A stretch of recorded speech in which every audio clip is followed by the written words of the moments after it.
Guys আমরা এখন যাচ্ছি পেহেলগাঁও। অ্যাপেল বাগানের ভিতরে চলে এসেছি। সামনে পিছনে দুপাশে ভর্তি অ্যাপেল গাছ। অ্যাপেল।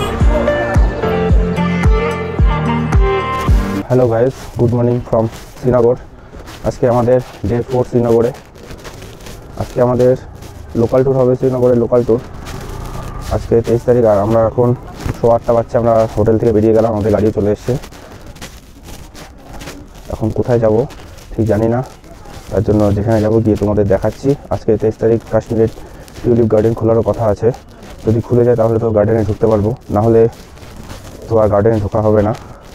ঠিক আছে, চলো আবার তোমাদের সাথে পরে দেখা হচ্ছে নেক্সট কোথায় যাচ্ছি। গাইজ আমরা এখন যাচ্ছি পেহেলগাঁও। যেহেতু আজকে টিউলিপ গার্ডেন বলছে লোকাল লোকরা যে আজকে মিনিস্টাররা এসে ওপেনিং করবে, তার জন্য অনেকটা দেরি হয়ে যাবে। তাই আমরা লোকালে না থেকে সোজা চলে যাচ্ছি পেহেলগাঁও।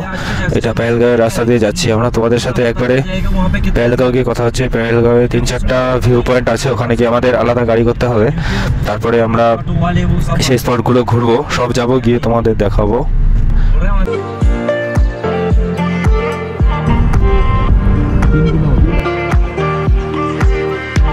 इस्लामाबाद है ना, पाकिस्तान में ये बोलते हैं जो इस्लामाबाद, वो बोलते हैं इसके साथ बात भी हुई थी, बोल रहे हैं उसको छोड़ा वहाँ पे। तो वहाँ के लोग वहाँ पे जो लोग हैं उनको भी यहाँ पे बुलाओ।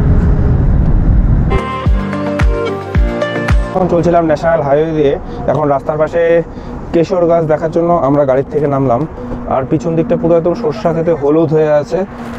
আমরা দেখতে যাচ্ছি, তোমাদের এখন একটু ব্যাকগ্রাউন্ডটা দেখাচ্ছি।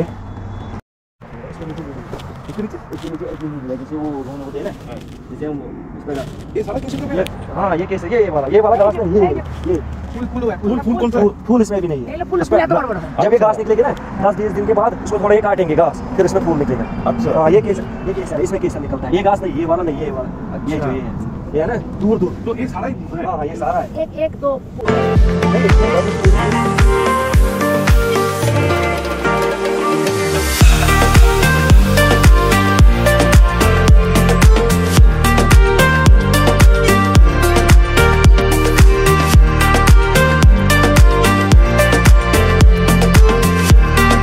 কেশর ক্ষেতের সামনে কিছু ছবি ভিডিও তুলে আমরা আবার রওনা হয়ে যাচ্ছি পেহেলগাঁওয়ের দিকে।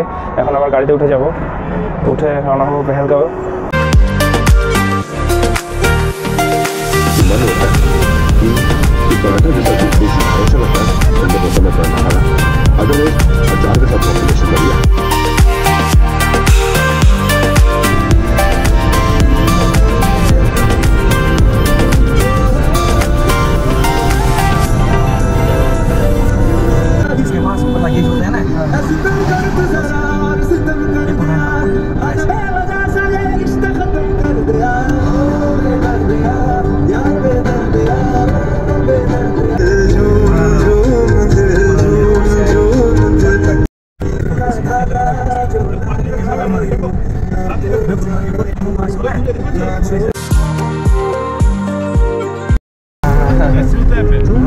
पेड़ ऐसा होता है, एप्पल ऐसा होता है, ऐसे होते हैं। ये एप्पल का ट्री है सब, ये सब बागान एप्पल है, ये सब है। এখন আপেল গাছের সামনে দাঁড়িয়ে আছে। এগুলো অরিজিনাল আপেল নয়, ঝুলিয়ে রাখা হয়েছে গাছের মধ্যে আপেলগুলোকে।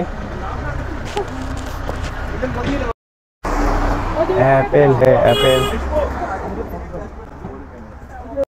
It is not dried plant. No, it's not. Yeah, this is the flower bud, and after a couple of days, there will arise small leaves, and this is the flower bud. তো Apple বাগানের ভিতরে চলে এসেছি। সামনে পিছনে দুপাশে ভর্তি Apple গাছ। এখনও গাছগুলোতে পাতা আসেনি, আরও 1 থেকে 2 মাস পরে গাছগুলোতে পাতা লাগবে। আর এখানে কিছু লোককে, টুরিস্টদের দেখানোর জন্য গাছের মধ্যে আপেলগুলোকে তার দিয়ে বেঁধে রেখেছে।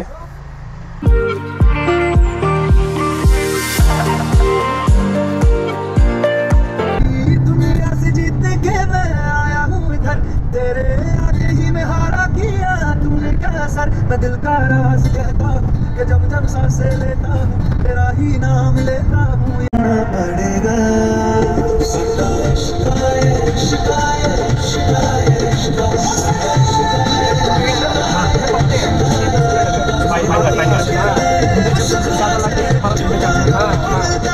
आगे बैठो।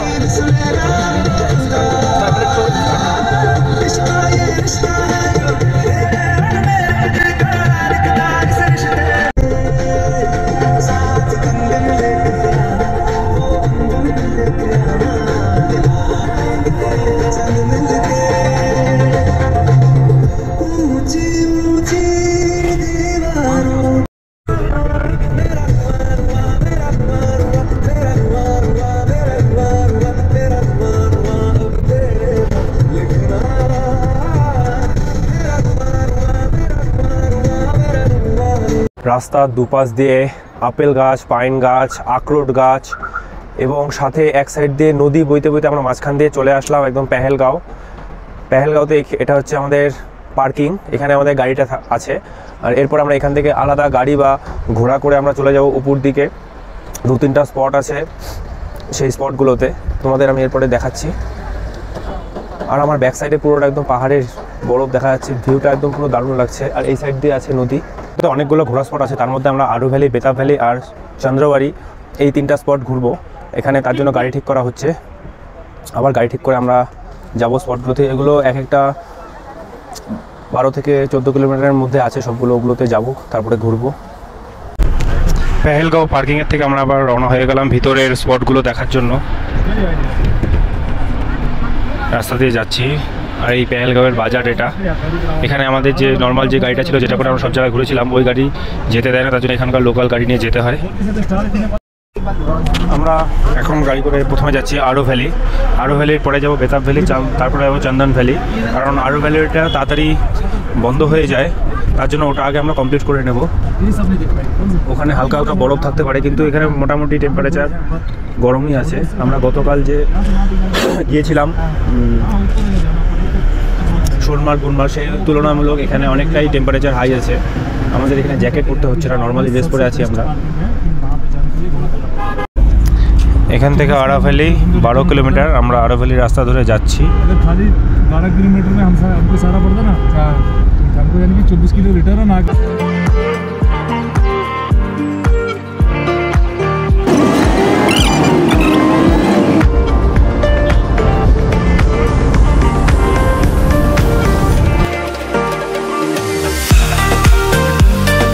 আমরা মোটামুটি পার্কিং থেকে 12 কিলোমিটার উঠে চলে আসলাম আরু ভ্যালি। এখানে চারদিকে একটা সামনে দিয়ে নদী বইছে আর চারদিকে পুরো পাহাড়ে ঘেরা বরফ।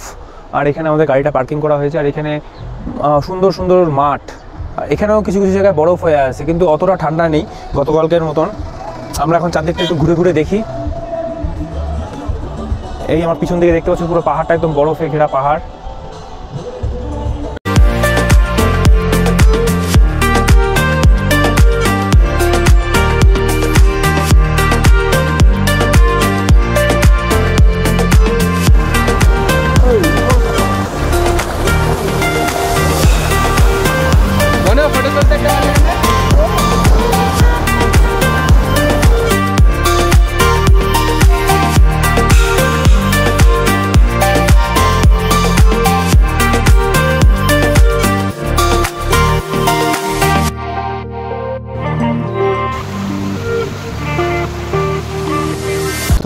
আরু ভ্যালির উপর টুকুরগুলো ঘুরলাম, ঘুরে এখন আমরা আবার নেমে যাচ্ছি।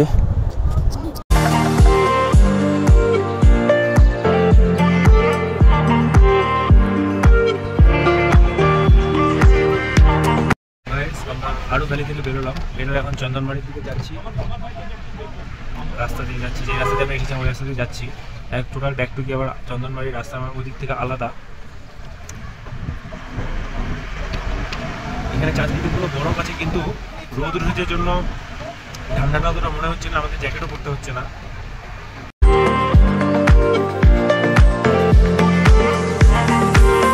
यहाँ पे आप 10 मिनट फालतू लगा देना, ठीक है सर। यहाँ पे आपको लगेगा हाँ भाई यहाँ पे आप देखने के लिए नहीं है, तो मेरा टाइम नहीं बचेगा, मेरा का रास्ता है।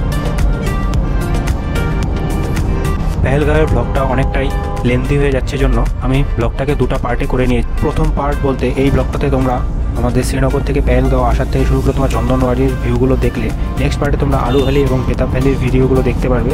এর জন্য চ্যানেলটিকে সাবস্ক্রাইব করে দাও, খুব তাড়াতাড়ি পার্ট 2টা আসছে। Bye bye guys.